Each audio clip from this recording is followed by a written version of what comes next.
We are live. We are live. Welcome to College Football's Peek Around the Corner with your host, Greg Pflugar. We cover everything in college football because we love everything in college football. And if you do as well, please subscribe to our channel, ring the notification bell, share the video, smash the like button if you want to support this college football independent national show with a donation, a true rebel outpost for the college football sickos. If you want to support us here to keep the lights on and grow the channel, just hit that $sign where you make a comment and I'll get to you super chat as quick as I possibly can.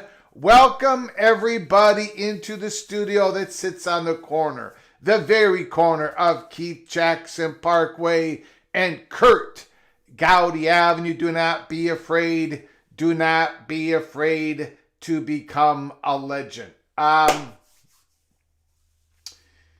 going to get in a lot of trouble today outside of Southeastern Conference country. I'm going to get in trouble with the Big Ten folk. I'm going to get in trouble with the Big 12 folk. I'm going to get in trouble with the ACC folk. I'm going to get in trouble with the American folk, the Mountain Western Conference folk, the PAC folk, Conference USA folk, all of you. I'm going to get in trouble with all of you because I'm going to be showing some love to the Southeastern Conference. I know Greg is a homer. He's a Southeastern Conference homer. Yes, Greg's mother, 93, soon to be 93 years old, in 15 days from now. soon-to-be 93-year-old mother is an Alabama fan, but I'm not an SEC homer. I've gotten in trouble with a lot of you SEC fans out there this year because I went on my soapbox and I shouted, "It's time to stand up and deliver." And the Southeastern Conference did not stand up and deliver. And they are no longer the best football conference in the land. I was the last one to finally walk over that bridge. But I also said that the Southeastern Conference, they're going to get off the mat. They are. The Southeastern Conference is not poor. They're not.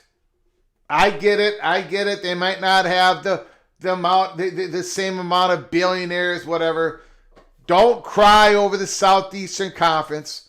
Do not attend their funeral because they are not having a funeral. They're not. I've been talking about all year how this coming up spring, when you see all the reports of how the athletic departments did with revenue, you're going to see a big spike up for the Southeastern Conference schools. I talked about that many times. And now a report, the SEC is the first one to come out with their 24-25 revenue, and they've climbed over $1 billion. $1 billion the conference has made. The schools have averaged this year, the 14 fully paid out, fully invested schools of the SEC are all getting about $72.4 million in conference payouts. Holy smokes. The SEC is the first conference to show over $1 billion.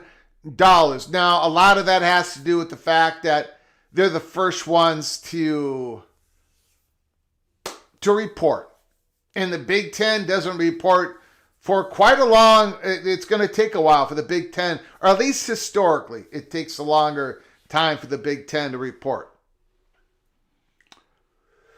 But again, the reason why we at College Football's Peek Around the Corner kept giving you the peek that this was the year, this spring, that the big numbers were going to show up for the Southeastern Conference is because the CBS, the Tier 1 going from CBS to ESPN, that whole deal, now those numbers, the big increasement in payments to the Southeastern Conference for their Tier 1 content shows up this spring. The July 1st, 2023 to June 30th of 2024. No, it's the 24 to 25. I'm sorry. It's the July 1st of 2024 to June 30th of 2025. That's what it is. That calendar year, that physical year, we call that physical year, of July 1st, 2024 to June 30th of 2025, though the revenue created in those 12 months is being reported here in the spring. And that was the first year with the new Tier 1 payouts that the SEC is enjoying. So, we're going to go through all of that. And I've been giving you the peek on that. I've been giving you the peek. And now you see it. The Southeastern Conference is booming in revenue. And not only that, not next spring, not the spring of 2027, but the winter and spring of February or March of 2028, you're going to see another spike when it comes to the Southeastern Conference payouts. And we're going to give you the reasons on why that is later in the show. So we're going to be talking about the SEC, straight cash homie, for those schools in the Southeastern Conference. And of course, Texas and Oklahoma did not quite get the payouts that the other schools received, but they'll be getting them. They'll be getting them. They'll be getting them. So, straight cash homie. They're counting the Vanderbilt Commodore has the calculator. Okay. So we're going to go through more details on that. And again, I'm going to get a lot of you upset with me. This is not going to be a popular live show. All right? It ain't going to be a popular live show, but we cover everything in college football. I got to give flowers. I got to tip my cap to Greg Sankey today. Got to do it. I got to do it. I got to do it. Greg Sankey, today, Thursday, signed an affidavit supporting the NCAA, the FBS, this association that we've created, or we're trying to create. The SEC commissioner, Greg Sankey, on Thursday, signed an affidavit supporting the NCAA against Alabama's men's basketball player, Charles Bidacchio, I don't know how to say his name, in their ongoing legal battle.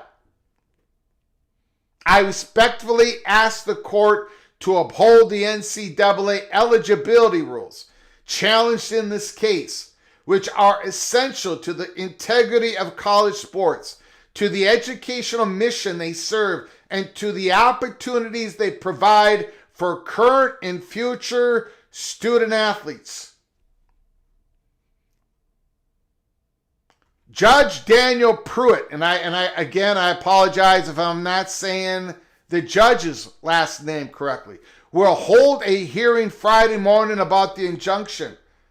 Bidacchio, the basketball player who's played the past 4 games under a temporary restraining order granted by the now recused judge Jim Roberts, requested Friday's hearing be postponed until later in the month, but Judge Daniel Pruitt denied that request Thursday morning.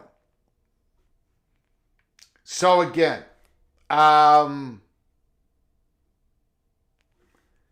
absolute tip of the cap to Greg Sankey. Going against his own school in Alabama. Because Sankey's saying we've got to get our arms around this. We've got 5 years to play 4 years. And I'm not going to go through the affidavit. Okay? I'm not going to go through the affidavit. I will, there it is. I'm going to post them on the screen. I'll post, there's 4 pages to it. And if you guys want to screenshot it, however you want to do it, maybe I'll provide a link later. I'm not going to go read in these affidavits. I did that a lot during the ACC versus Florida State and Clemson, and I'm not going to go down that road again if I don't have to. But there is the affidavit. And again, what Greg Sankey says in between the lines is important what he says literally in this affidavit. Sankey's basically saying, look, this is college, man. It's college basketball, college football. We expect students to go to class. We expect students to be at a certain standard when it comes to the education. We expect the student to go in bye-bye after 5 years. This is a place for opportunity. College sports is a place for opportunity. every time these players are getting their 6th and 7th year, there are less high school players that are going to be able to get that. They're not going to be able to get that first rung on the ladder to get a scholarship. You come in 5 years, 4 years, 3 years if you choose, you leave. You get your education, or you go pro, or you do something else with your life. You collect that NIL money if you're a student athlete. You open up a business. You learn a craft. You learn a trade. You get an education. But this is not a place for you to sit and stay. This is college sports. This is not professional. Now, we're treating it more like a professional, right? But it's never going to be quite exactly professional league. Well, at least I hope it isn't. So I got to tip my cap to Sankey. Because it's tough to come out against your own school like that. But I believe he set a pretty good precedent here. Look, I've been going after Sankey. I've been throwing him the fat guy from Minnesota's elbow. But today I'm not going to do that. Today, he did the right thing, in my opinion. Tom DeBay, Sankey must have heard major heat from his other member schools. Yes, absolutely, because they're in conference play right now, right?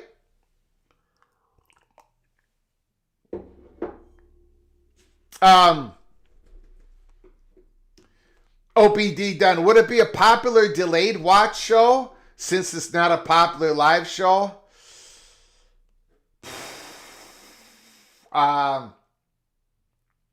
It's probably not going to be a popular delayed watch show either, to be honest with you, Opie. You know I'm honest with you, Opie. You know I'm honest. A lot of times I think this is a fantastic, widely popular show. You all want to watch me give you my ultimate wisdom. You know, I know that you know that I know that you guys just adore this. But that's not the case today. This is going to be a widely unpopular show, live and watched. Because we're going to talk about how rich the SEC is and how richer, is that a word? More wealthier the SEC is going to become. And I got to tip my cap to Greg Sankey. I got to do it. Look, is this all altruistic by Greg Sankey? Maybe not. Maybe not.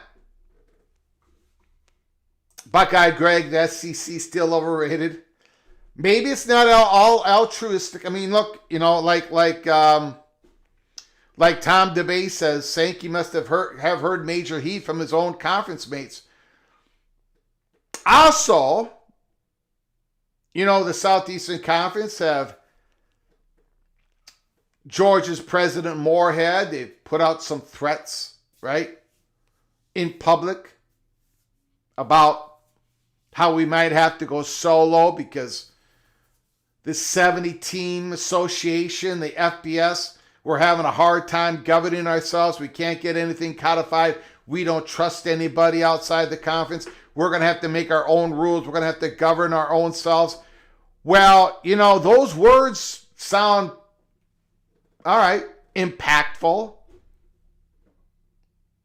But how serious are we supposed to take those words from President Moorhead and other SEC leaders if the SEC schools are just blatantly not going by the rules at all? But here is a case where Greg Sankey stood up and delivered and said, no, I do not agree with Alabama. I do not agree. I'm pushing back against a school in my own conference. And maybe part of the reason I'm opining. I'm just speculating here. We're just talking. But maybe one of the reasons why Greg Sankey got up today, filed an affidavit today, Thursday, declaring his support of the NCAA eligibility rules as stated, going against Alabama. Maybe one of the reasons why Sankey's doing this is to say, look, I'm willing to push against a program, Alabama, in my own conference. You better believe it, Big Ten. You better believe it, Big 12. You better believe it, ACC, that we can govern ourselves. If we need to go silo, we'll go silo, and I'm going to govern these 16, possibly 18, possibly 20 SEC schools in the future. Look what I just did here. I pushed back against Bama. That might have something to do with it. Right? Wrong? That might have something to do with it. But regardless, I was mighty pleased that Greg Sankey stood up and delivered. I'm hoping that Silent Tony does the same thing, that Yormark does the same thing, that Philip, where at least Yormark does the same thing, and Silent Tony does the same thing when his school gets out of line with these incredible, ridiculous eligibility. I mean, my goodness. 5 years to play 4. Let's go. Let's go. Ryan Brooks, go Tigers, is in the house. Let's do a roll call here.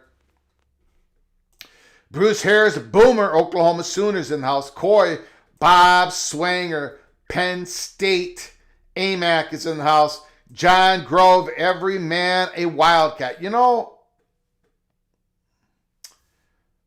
I'm not going to sit here and pretend.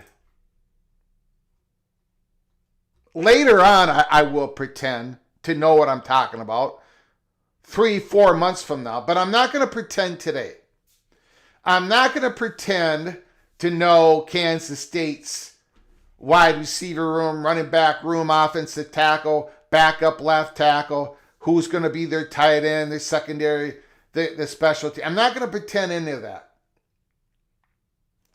But when my first blush at a team, I'm looking, are they returning the quarterback? If they are, how good has been that quarterback?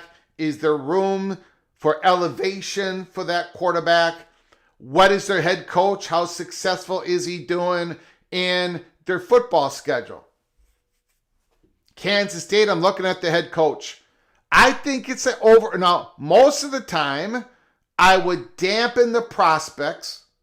The team stocks goes down a little bit. The value of the team stock goes down a little bit if they lose their head coach, especially if he's a successful one, like Chris Kleiman was. But I believe the switch from Kleiman to Colin Klein at first blush might be a little bit of a step up. And I say that because, and I might be unfair when but maybe I got a feeling that Chris Kleiman maybe let go of the rope a little bit. I think he was done. It's a tough job being a college football coach these days. I think he was done. And that new energy, that new voice, Colin Klein, he's been there. Kansas State, Manhattan, very successful offensive mind. Now he's there. I think that might be a step up. Number 2, A.V. Johnson. There's got to be something more there. There's got to be a little bit more there with A.V. Johnson. I think there is. I might be naive. I might be wrong, but I think there is more there. And then the third point of Kansas State is that schedule. And again, I'm not going to pretend. I will pretend a few months later down the road, but today I'm not going to pretend to be able to tell you exactly what their schedule looks like. We can put it up on the board again. But I remember when we did that Big 12 live show, the schedule release live show, I looked at that schedule and I'm saying to myself, and I said it out loud, that's the perfect takeoff schedule for Colin Klein his first year at Kansas State. that schedule is made for Kansas State this particular season. So I'm going to have to look more at the Kansas State Wildcats. I might be moving them up just a little bit in my order of finish prediction. We're going to have to find out together. The Almighty is in the house. Tumasta is here. Thanks for coming on in. DTs is in the house. Preston from Greensboro, North Carolina. Kenneth Maynard, beast mode, forthcoming. We went over the beast article at ECU 247 site near the end of the live show last night, if anybody missed it. Mr. Beast. Bob Swing is in the house. Expansion Crush, the national champions, the defending, reigning, undisputed Indiana Hoosiers, Daniel Mottcastle. Expansion Crush is in the house. Thanks for coming on in, my friend. Thanks for popping in. Chris Kenny is in the house. Chris Kinney is in the house. Coy is here. The Architect. Hello, PATC. Buckeye Greg is here. The incredible edible Bill G. Good evening. Good evening, Bill G. Buckeye Greg is in the house. Hi, everyone. Jay Chapman is here. AZ Buckeye 96 is here. Didn't Carson Beck say he had not gone to class for 2 years? I did not hear him say that. I did hear him say he hasn't been to class recently, but he was a graduate. I think he was going to, but at the time at the playoffs, none of them were going to class. I don't think Carson Beck did anything wrong. I think people have made that a bigger story than what it is. Just my opinion. I don't think Carson Beck was not going to school at the time that Miami was playing their season. AMAC is in the house. Cal Bears is here. Troy is in the house. Thanks for coming on in. Tom Debate. Karan Shakar. Great complimenting Sankey so much. I thought I was tuned into the Feinbaum show. Well, you know, me and Paul Feinbaum look we look similar, right? Besides the fact that he's got a very slim head and he's bald, and he doesn't sound like me, and maybe we don't look at all like the same. No, we don't look anything like it at all. Skull Greg, we want a little slice of that cheddar. Rocky Mountain High, Colorado. Rocky Mountain High, I've sang that song on this show. Not good, but I've sang that song on this show. To Town Hawk is in the house. They chase climbing out of town. Karma gonna get him. Karma gonna get him. Cal Bears, there's only one beast mode. Marshawn Lynch. Deadeye, yo. Yo, Greg, yo, Deadeye. Thanks for coming on in. Jimmy Austin is a here. The Oregon Duck is a here. And Rich Austin. Feinbaum can't sing, though. Okay, that's the one thing we got in common. But I attempt to sing. Feinbaum doesn't attempt to sing. That is the major difference. Thanks for everybody for coming on in. I very much appreciate it. Now, again, this is a crazy show. This is going to be one of our most unpopular live shows that we've ever done. Because I'm going to be talking about how rich the SEC is and how more wealthier they're going to get. I've already tipped my cap to Greg Sankey for that affidavit that he filed pushing back against Alabama when it comes to the basketball eligibility case. Now I am going to tip my cap to another person that I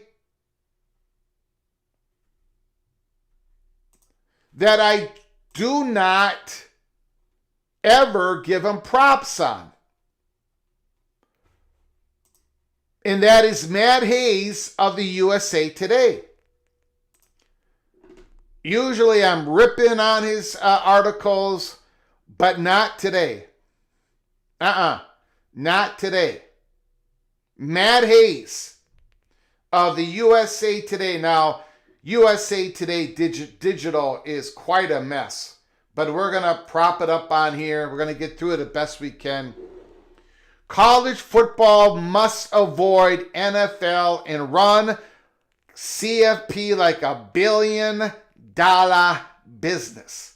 The college football postseason is now a multi-billion-dollar business. Run it like one. Matt Hayes today, USA Today. So, again, I'm giving a tip of the cap to Matt Hayes. Greg Sankey, holy smokes. Of all the change and disruption and uncertainty over the last 5 years of college football, nothing is more perplexing in the NI world. Somehow, the sport leaders can't even control the controllable.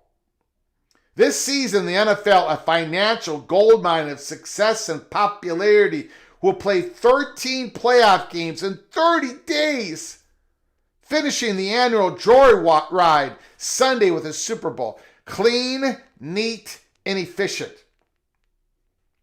Next season, college football, a financial whirlwind of the overwhelmed, stuck in a glass booth cash grab, frantically stabbing at anything that moves, will play 11 college football playoff games in 39 days.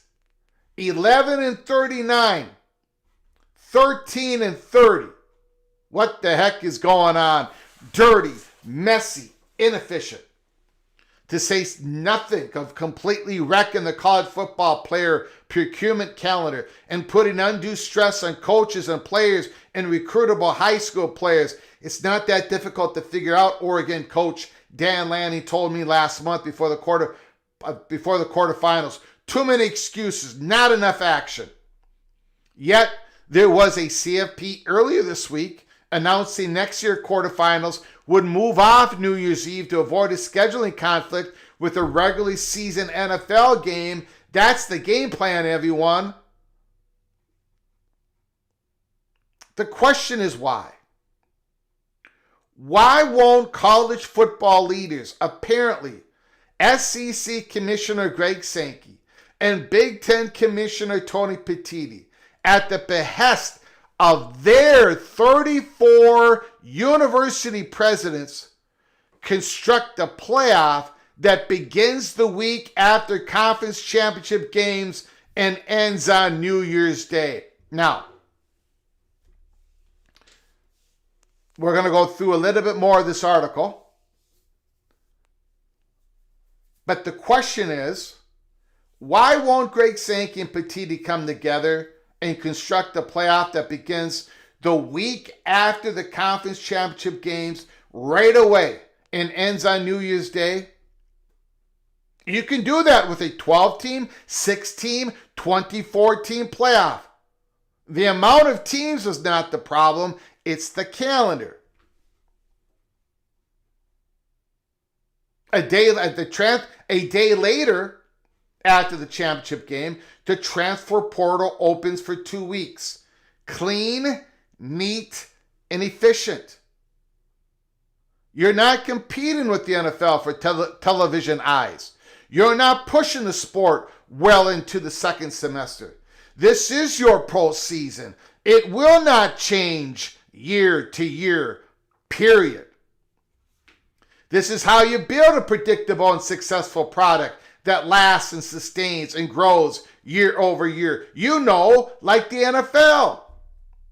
It's only the most important piece to the future financial well-being of college football. So maybe we should focus on it. What do you say, everyone? The postseason is everything in all sports. It determines champions. It delivers drama. It's what television craves. It earns big, big dollars. Yet those in charge of college football can't stop mucking it up. This has nothing to do with the number of teams in the CFP. It has everything to do with when the dang thing is played, when it is started. That's the most important piece of this puzzle, going largely ignored. Why wouldn't? Now, I have an answer to this. It's a dark answer. It's a very depressing answer. But I'll take a stab and try to answer Matt Hayes' number one question here. Why wouldn't the 34 presidents of the SEC and the Big Ten simply move back the season 1 week to the current week 0 spot and play championship week on Thanksgiving weekend? The first person who screeches tradition gets flogged with a wet noodle. Give me a break. Tradition? You've dissected the sport into unwilling power quarters, eaten your own in the process, opened the doors to unregulated free agency and all but ignored academics. Tradition limped off the road a couple of exit back bub.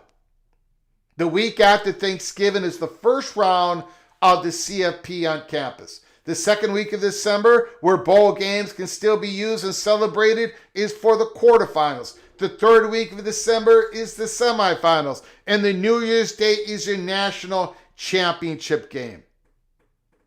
I think we can all agree that the best place for the national championship game on a day college football has owned forever is the majestic Rose Bowl. Every single season at 4 p.m. Eastern Time, the sun setting on the picturesque San Gabriel's at the start of the second half. There's your nod to tradition. There's your nod to tradition. I'm getting goosebumps just writing about it. A 16-team field doesn't change this format. But a 24-team field would move the start of the season 1 week earlier. That's right, those poor overworked coaches and players in this ridiculous 24-team scenario. Army of 24, Army of 24, Army of 24 will have to start the season in the third week of August and take their millions with them. Again, a 24-team playoff works.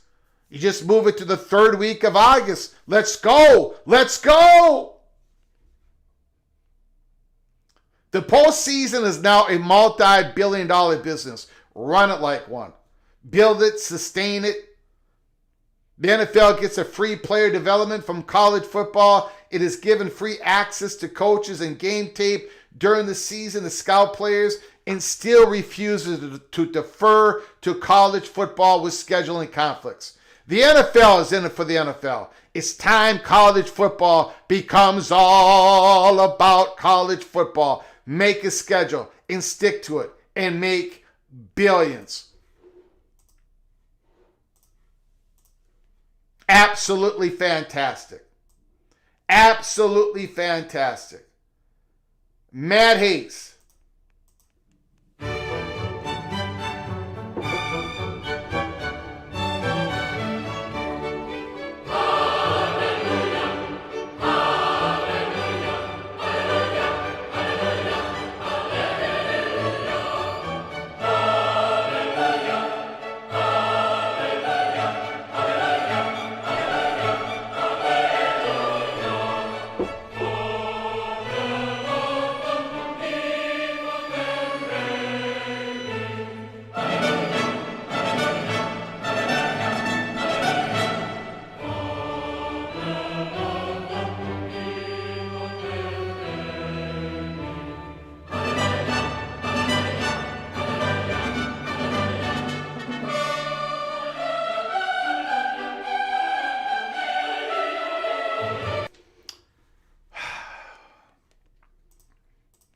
Greg agreeing with both Sankey and Matt Hayes. What is going on?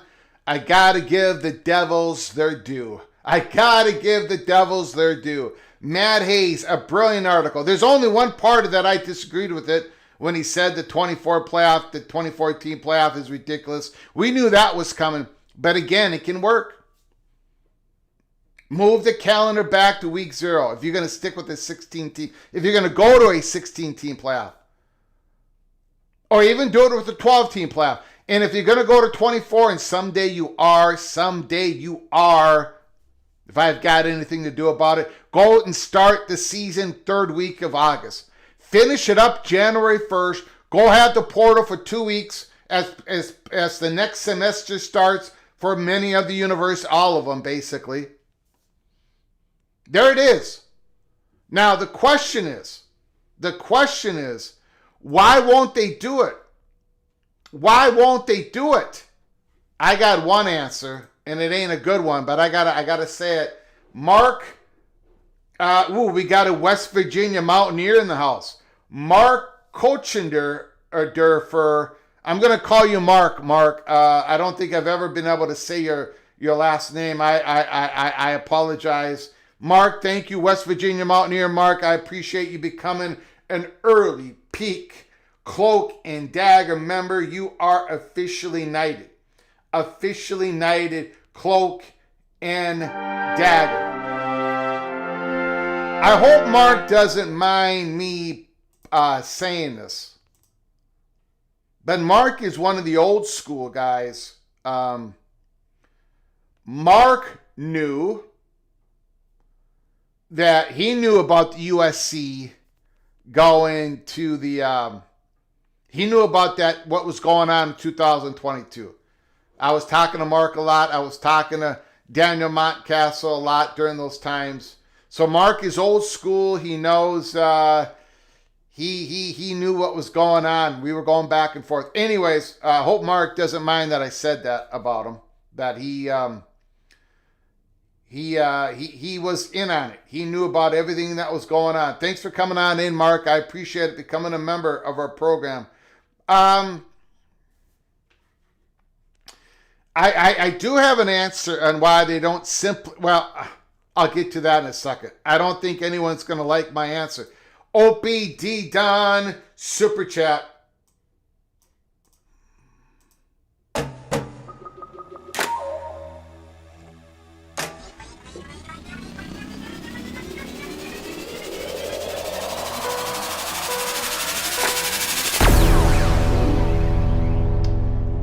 $25 holler, OPD Don, another massive super chat to our program. Thank you, OP. I appreciate it so very much. Godfather, that word you use, alto something was so big and confusing to me that I just had to register at Northwestern University for 4 years just to know what it means. Okay, maybe 6. What big word? I don't use big words. Godfather, that word you use, alto something, I don't use big words. I probably mispronounced something and you thought I said something intelligent.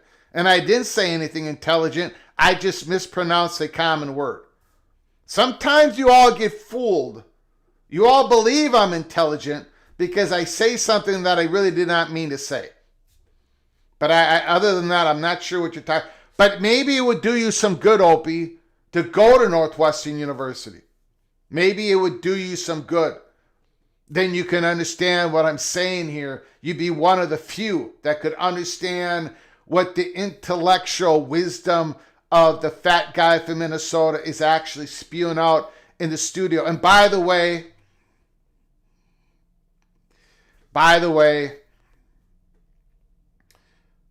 the re-elected mayor of Loserville City, we did it again. Minnesota Timberwolves could not get Giannis. We just can't do it. We're not going to win. We're going to do just fine. We're going to probably go to the Western Conference Finals for the 3rd year in a row. We got a really good team, but we're not going to win a world championship. We can't. We can't win a world championship. And why is that? Because I am the re-elected mayor of Loserville City. Again, heartbreak. Heartbreak every single week here in the studio. Every single week. Every single month. Every single year.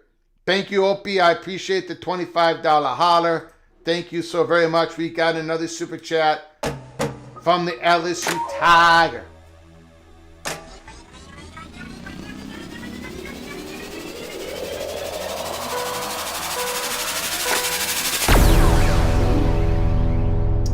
$5 holler. Wow, Greg, there was some chatter that ESPN wants college football playoff finals on Super Bowl Saturday.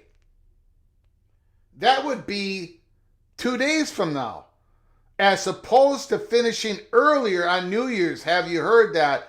I have not heard that. And if I do hear that, I'm going to have a stroke. I'm going to have a stroke if I hear that.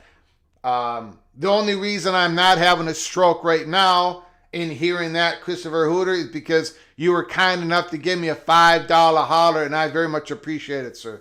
Thank you for your generosity. I have not heard that.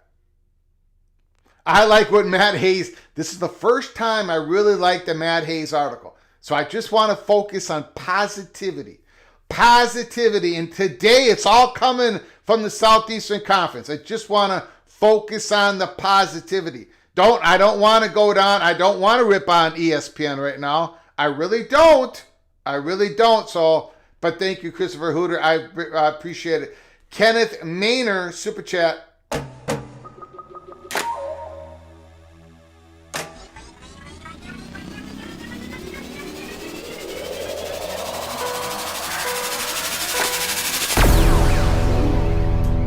Kenneth Maynor. I wonder if Mr. Beast could get a meeting with Yormark on membership.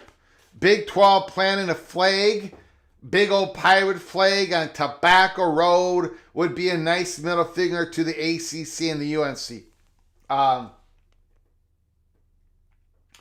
Well, Mr. Beast would first have to actually start giving money to East Carolina Athletic Department. In big numbers, right? That has to happen first, I would imagine. Second of all, FedEx, multiple billion-dollar company, their owner in Memphis tried to pay out the Big 12 a couple of $100 million with their own straight cash homie money, and the Big 12 would not give them an invite to the conference. So now East Carolina's got other things going for them. A passionate fan base, a nicely run athletic department, and a growing population, obviously. So they've got a lot of good things going on, but I don't, that would have to be years of funding. You would have to see evidence of that from Mr. Beast. And we're going to keep an eye on that story. Thank you for the $10 holler, Kenneth Maynor. Very much appreciated. Thank you so very much.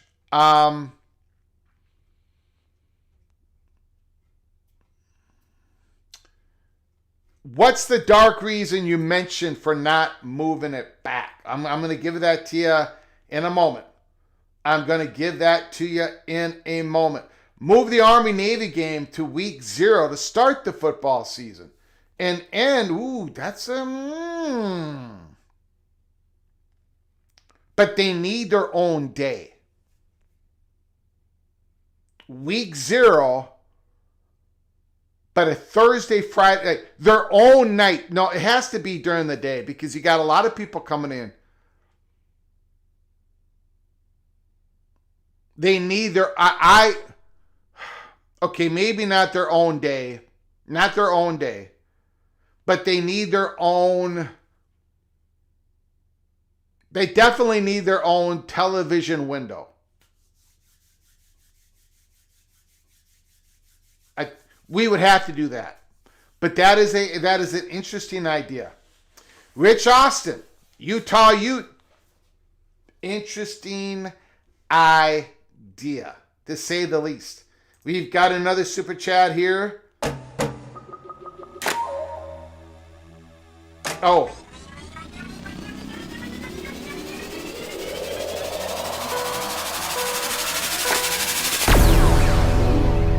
OBD Don, $10 holler. Thank you so much for the super chat. I got writer's block in the middle of writing that comment on you saying altruistic. If I'm spelling that right, but yeah, I scratched my head on some of my comments as well. I think maybe I always scratch my head every time Opie does a super chat. No, I'm joking. Yeah, I think I did say altruistic. That means what does that mean? That means you're doing something on pure. You're doing something right because it's right, or you're doing something that is noble because it's the right thing. You're doing something because it's the right thing to do. It's hard to give definitions of English words that we use. How do I know this? My wife, English is her second language, right? She came to this country at age, I shouldn't really give out her age, but she came to this country a little bit before she reached age. She came into this country in her 20s. I'll say that. And she married me when she was 30. And I was 34. And her English is, of course, it's gotten a lot better and everything, but English is her second language. So it doesn't happen as often now, but when we first were dating, we first got married, she would ask me, what does that word mean? She would give me a word, an English word, and I would say, it means, the definition is, and it was hard to come up with definition of words. Like, what does it exactly mean? It was difficult for me. It still is. It's like a word you use every day, but then you go, but that word also can mean this. Oh, and that word can also mean this. Anyways, I don't know why I'm talking about that, but OPD Don, thank you so very much for your $10 holler, your generosity. I appreciate it. Why go to Mexico City to southern Canada? The little general, and she's going to visit her family here in a few days. She's going to be there for a while. Check out on her mother and things. In Mexico City, this time of year, it gets cold at night. It gets down to about 40, sometimes lower. And they don't have furnaces, at least where my mother-in-law lives. So it gets cold. I mean, it's warm. Like in Minnesota, you've got the ability to keep yourself warm. Most of us do. We're very fortunate. Only by the grace of God, we're warm enough here in the cold Minnesota. But in places like Mexico City, where you think it's warm all year long, no, at nighttime, especially in places of high elevation. Now, Mexico City is in a valley, but it still gets cold because, they don't have the ability to heat themselves. So a lot of blankets, a lot of wearing jackets at night. That's one thing you learn early on when you got a wife in Mexico City. Rich Austin, not my idea, Greg. That was one of Joe Klatt's ideas for fixing college football playoffs. And he agrees with you. Give Army, Navy their own day on week 0. Interesting. Doing something to benefit others. Altruistic. See, I don't know how to even give definitions of words. Okay, now let's get into, hold on one second. We're going to get into the SEC straight cash homie.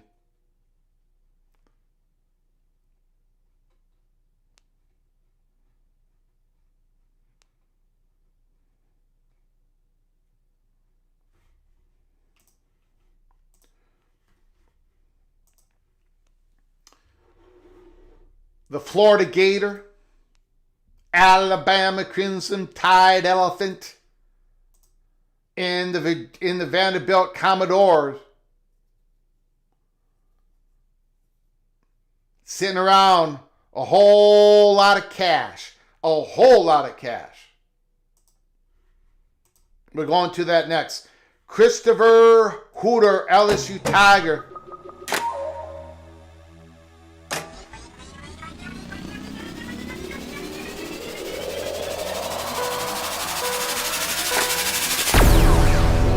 Altruism, selfless concern for the well-being of others.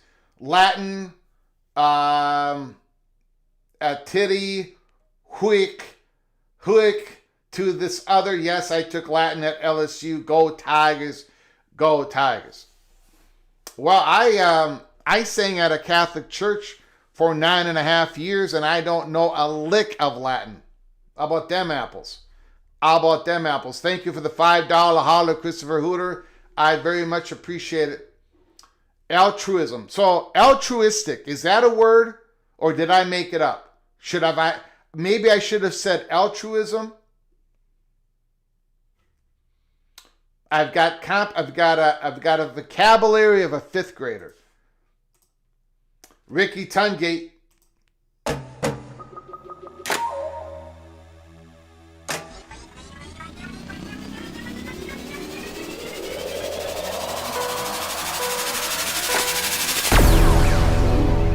$10 holler from the undisputed national champions, Indiana Hoosiers, Ricky Tungate. Greg, my wife is Korean. I went through the same. But 39 years later, wow, the little Jonah and I are in year 24. 39 years later, she still can't understand that one word means something different. Yeah, it's, it's just, it's a lovely thing though, right? I mean, diversity in a marriage, you don't have to, you can be from the same part of town and still have diversity in marriage, but it's a wonderful thing. It's a challenge, but it is a wonderful thing. Thank you, Ricky Tungate. Thank you for the $10 holler. Thank you for sharing your life with us. Thank you so very much, sir. I appreciate it. Okay.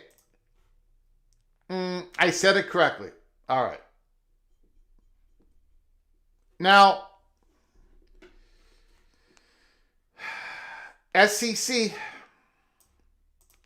Sportical,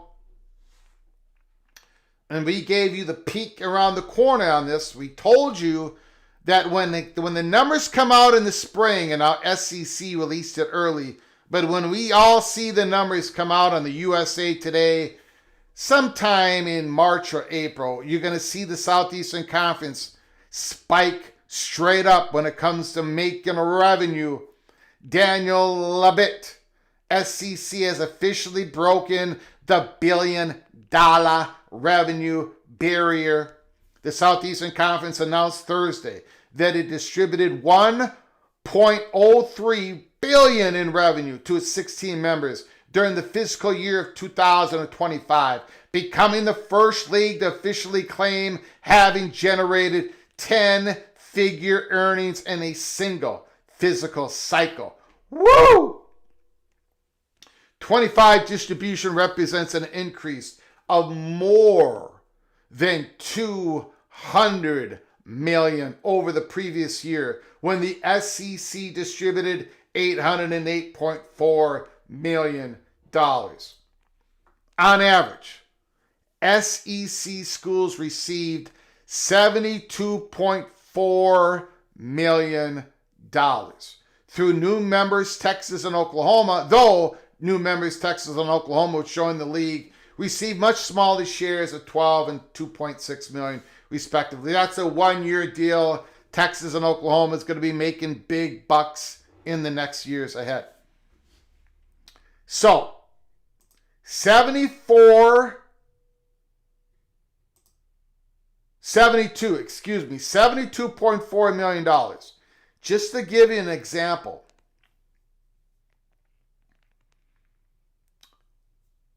last year, when the ACC numbers came out, the average school got $45 million. $45 million in conference payouts.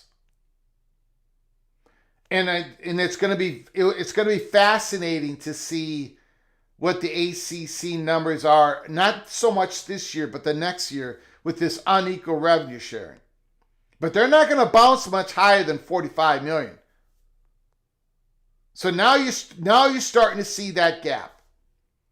Pretty soon it's going to be 30 million between the SEC and the ACC. And soon it's going to be more than that, and we're going to get into that. And we're going to get into the dark reasons why the SEC and the Big Ten might not want to do this week 0 business. I will get to all that after we go through this article. Oklahoma hardly got anything, but again, don't cry for Oklahoma or Texas. Their athletic departments, they're going to be just fine in the years ahead.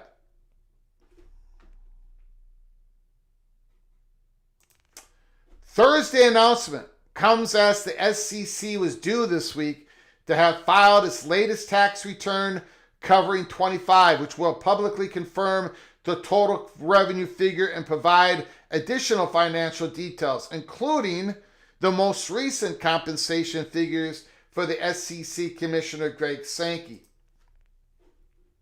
The SEC's distinction as the first conference across the billion-dollar mark is mostly due to its earlier tax filing schedule compared with the Big Ten, which likely also surpassed the threshold in fiscal 25. The Big Ten's tax return will be filed in May. Now, there has been some schools that have released what they've made in conference payouts. I believe Illinois is one of them. I believe Michigan is another. There may be a couple more. I think Minnesota was another. I think the Big Ten conference payouts per team is sitting at around $75 million. And the SEC is at 72.4.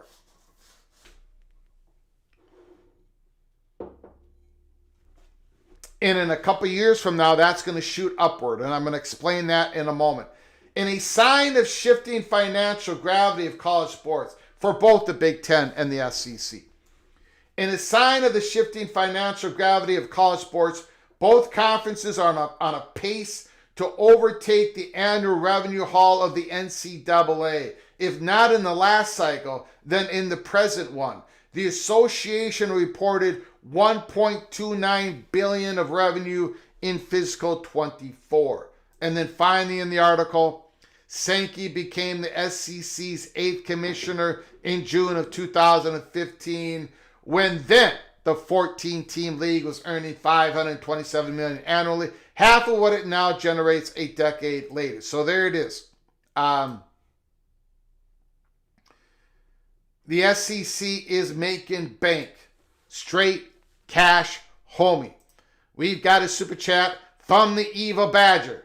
From the Evil Badger, Ryan Willett.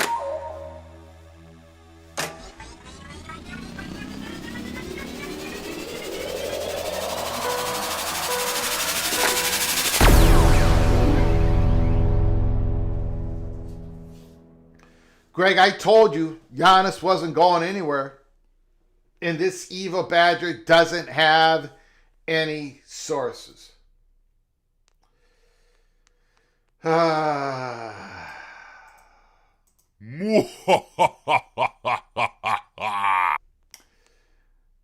Giannis is staying in Milwaukee. He seems happy because he put out an Instagram post that shows that he's happy about. I don't know what's going on in Milwaukee.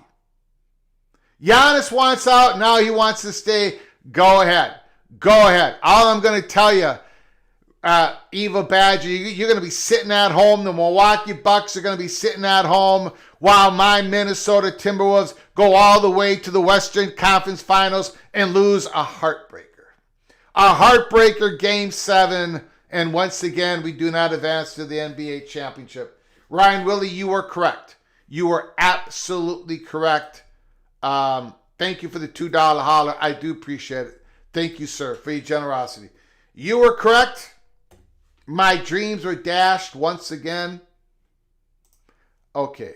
Let me do something real quick, everybody. Hold on. And then we're going to get more into this. Couple of things I want to present to you. I think that's the right way of saying it. No. Don't want that.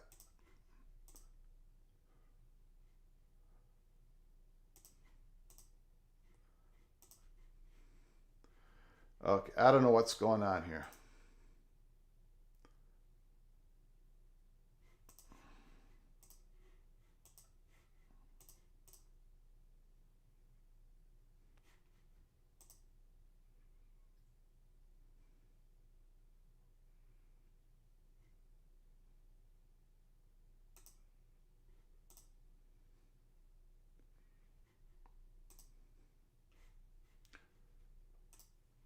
Hold on, everybody.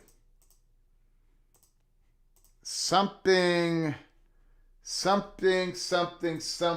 ain't right here.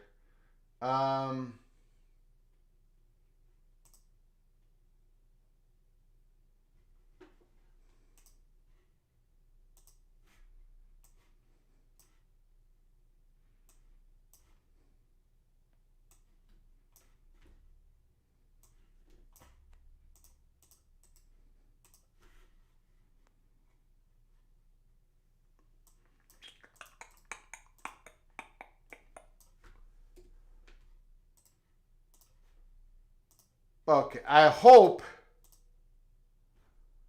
you guys are still with me. I'm just going to pretend that you guys are still with me. We had a little bit of problem here in the studio. Number one, I just want to point out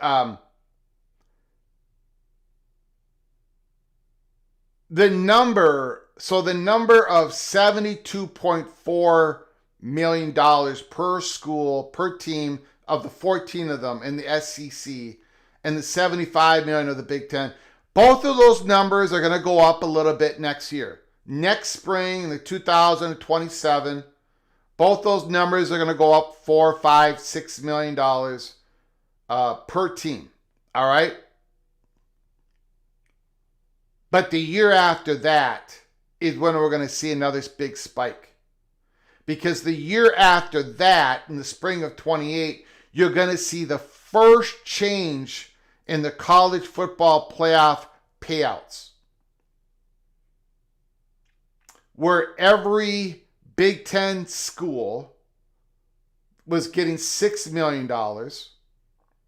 are now going to be getting $21 million under this new current playoff system, which is going to be happening this year in 2026. And same thing with the SEC. They're going to go up to 21, 23 something million dollars. So you're going to see like a $15 million spike per school in the Big Ten and the SEC for the change in the college football playoff distribution money. In the ACC and the Big 12, you're going to get a bump as well. You're going to get like a $6 million bump, while the Big Ten and the SEC schools get a $15 million bump per school. I think the ACC will be like a $9 million bump, whatever. Anyways, I just want to throw that out there. There's going to be the increase in playoff money hasn't hit the books yet. And when it hits the books, that's when the Big Ten and the SEC are both going to go over $100 million per school with conference payout.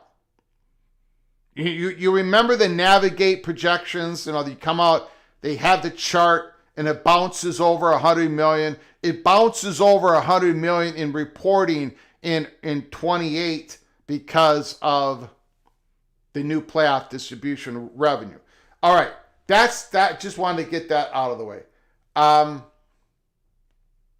The other thing is, Matt Hayes asked the question. So why doesn't Petiti and Sankey just get together and Move the calendar up. Just get together and move it up. Figure this out. Move it up. Go to week 0. Start the season in week 0. Have the playoffs begin right after the conference championship games. Let's get this wrapped up January 1st. You know, that's a great question. And I really don't have the answer other than to say, I don't think anything can get done right now. I don't think anything's going to get, I don't think there can be, I think we talked about how the planes are circling and circling and circling, and we got to have this plane land and that plane land and that plane land. I don't think any of these planes are going to land because I don't think the Southeastern Conference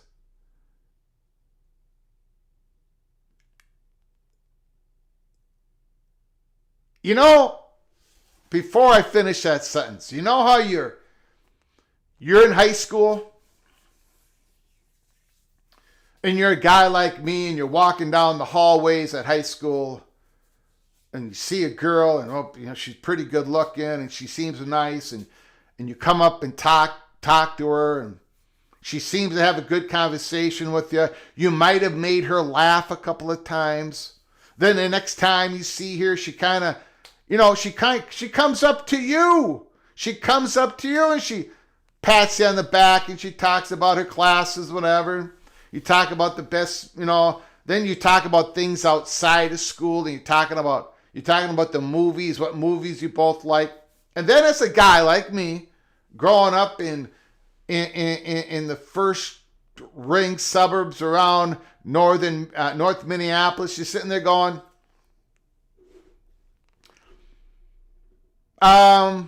geez, I wonder if maybe I'll ask that girl out. She kind of likes my humor. She doesn't seem revolted. She doesn't seem like she doesn't run away from me when I stalk her. I mean, when I walk up to her in the hallways. So you're thinking about, I might ask her out. Well, then, because I was a coward, I wouldn't ask her out. I would go to her friend. I would go to her friend and I would say, what do you think? Do you think I got a shot? Does she say anything about me? Has she ever said anything to you about me? And oftentimes, the friend would say, well, no, she hasn't. She didn't even know you existed. But I didn't know that she knew that you existed.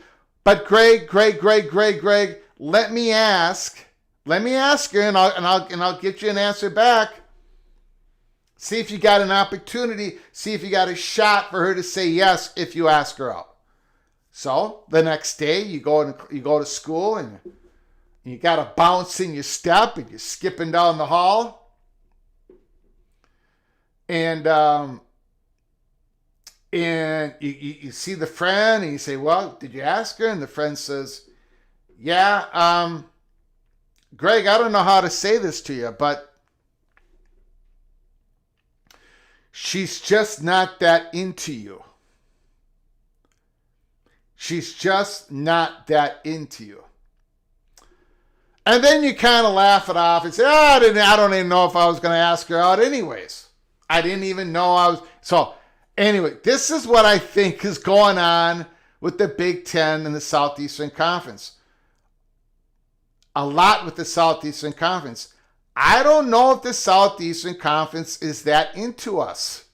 Big Ten, ACC, Big 12. I think a lot of presidents in the Southeastern Conference are going, I don't want to go in any agreement with these guys.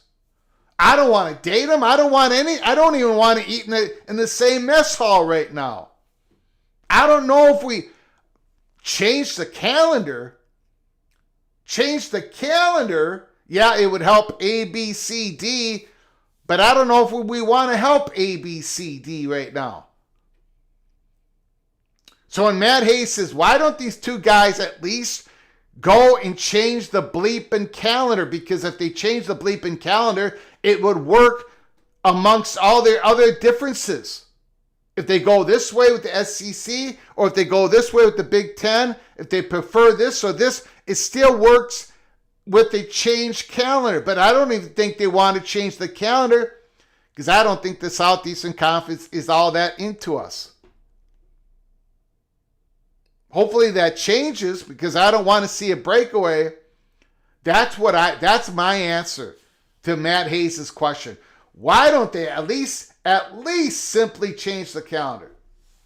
Because I don't think anybody wants to agree to anything. The codification of the House versus NCAA settlement, asking in the Congress to codify that, once we finally get an answer that it ain't gonna happen, and we should have that answer by now, it ain't gonna happen. We're in an election year. But once everybody is coming to the same conclusion that getting that codified ain't gonna happen, I think the doors get blown out the hinges. I think we're gonna see, we could see major transformational changes across the college football landscape. But anyways, it's a long ways for me to say maybe they're just not that into us. BYU football does not like my storytelling. He does not have patience. Is she an SEC fan? Congress is not going to codify.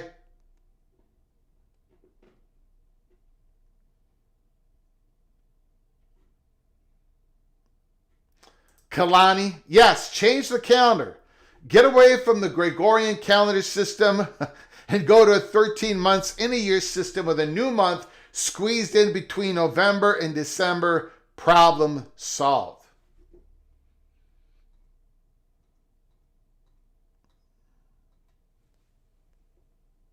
All right, now we're going to get to your phone calls, ladies and gentlemen. Phone calls wide open. Phone lines are open, 763-260-1333, 763-260-1333. Talk about anything college football that your heart desires. Again, I do have my Big 12 quarterback rankings for the projected starters, but I have not had enough time to do it on the live show. Hopefully tomorrow, hopefully Friday or this weekend, I'm going to be doing the rankings of the projected starters of the Big 12, the Big 10, the SEC, the ACC, and have you guys tell me how wrong I got it once again. Super chat.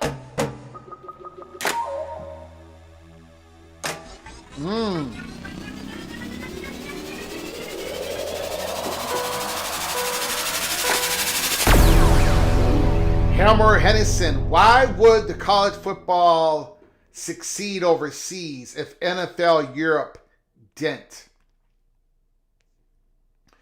College football isn't trying to do a college football Europe. Those are two different things. The NFL is highly successful in creating markets in Europe. More and more games are going to Europe every year. I think next year, 7 international games? I think that's the number I saw. Maybe I'm completely wrong, but it isn't, you're not building a league in Europe like NFL Europe try to do. Those are two different things, Helmer Hennison. The NFL is making huge bucks, cash, because they've increased. It's been, I don't know what to say. It's been a huge success for the NFL. You got people in Europe buying merchandise, buying tickets, flying over here to watch a game. You got sponsorship, Europe, Middle East. That's what college football is going to try to create in the next decade. That is a cash cow sitting over there. You're not trying to create a college football league in Europe. You're trying to have that market love college football, just like they love the NFL. You don't have to get to the NFL level. Anyway, you can. Anyway, you're going to start. We're already noticing, right? Every year there's more college football games international. Next year, Brazil. Ireland. It's going to keep happening. It's going to keep increasing. And eventually, college football is going to be watched around the globe. Not to the numbers of the United States, but it's still going to be. It's going to be a cash enhanced situation for these conferences and college football teams. Look at the Premier League. The Premier League doesn't have teams here in the United States. They don't need to. We've got Liverpool fans. We've got fans here. Chelsea. We've got fans here in the United States that takes a team, buys the merchandise, watches it on their television, whatever device, and the Premier League is making huge money off the American market. They don't have to have a team here. Oh, no, that's... Sorry, BYU football. The SEC has never and won't play overseas. Oh, yeah, they will.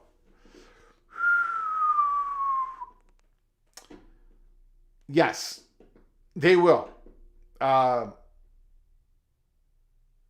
Yeah.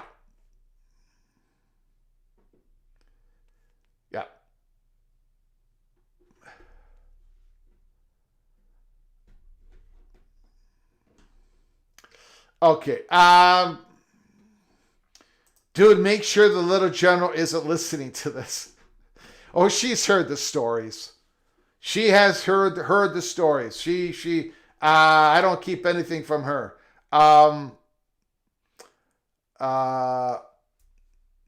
Flag football in the Olympics may help spur international popularity.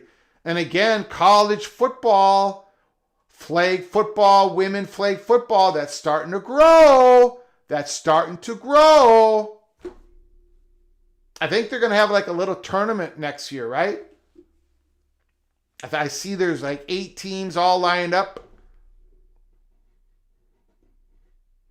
College football fans going overseas are pretty close to soccer fans, just a little less violent. So it will appeal to them, folks. Thank you so much, Helmer Hennison, for the super chat. I appreciate it. Thank you, Eva Badger, Ricky Tungate, Christopher Huda, Opie, D. Doan, Kenneth Meaner, Mark, West Virginia Mark. I appreciate it. Just let me see here. Pat Forday is giving Greg Sankey the tip of the cap. Good for Greg Sankey. For Greg Sankey to push back on Alabama, doing his own affidavit on the eligibility question of the basketball player.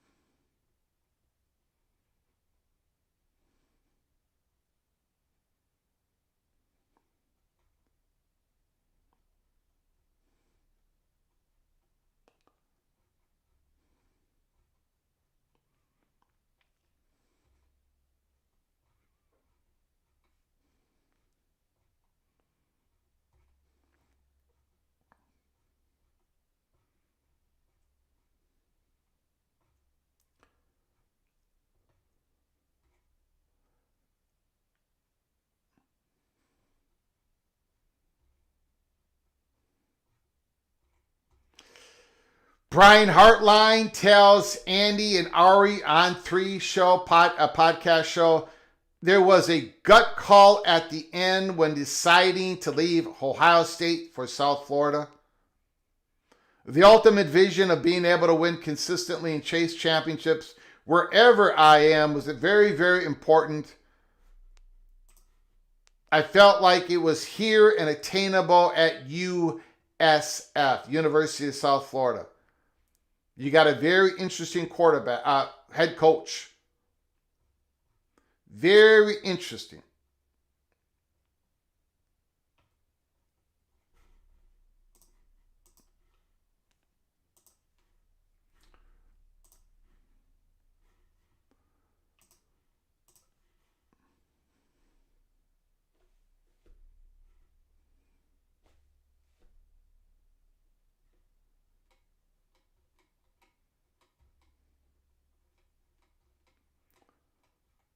BYU football does not like college football being played anywhere but the United States of America.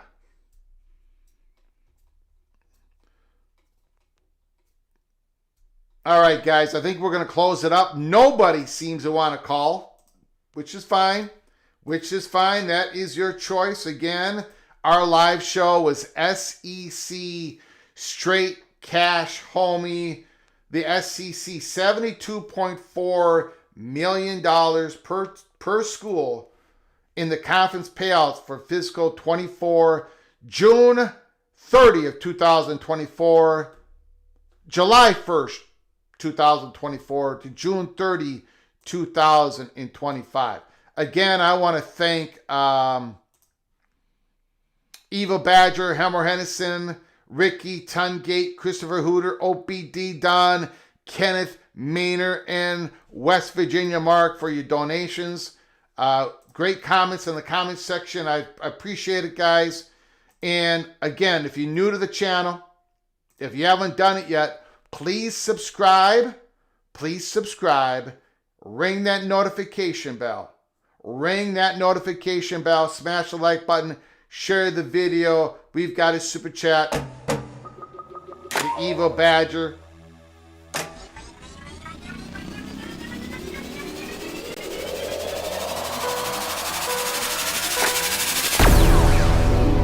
I believe that once you go pro, you shouldn't return to college. Absolutely. I think that's one of the pillars, right? And Greg Sankey agrees with you. And so does every other commissioner.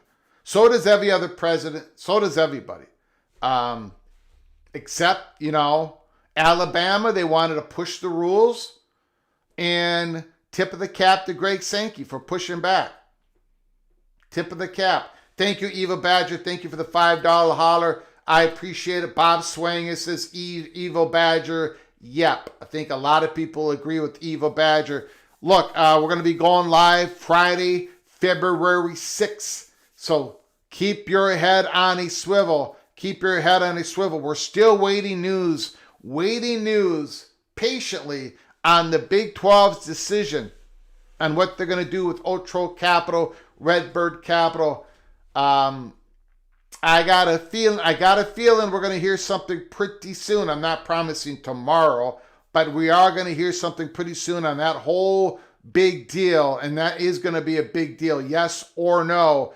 And there's stuff percolating about a modernized Big Ten for-profit entity. They're still working on that piece, even though they're not going to do that public capital deal. So there's a lot of big news percolating. Chatter behind the curtain is a whispering. So stay tuned at college football, peek around the corner. Until next time, from all of us at PATC, to all of you, please you all take great care of each other. Thank you so very much.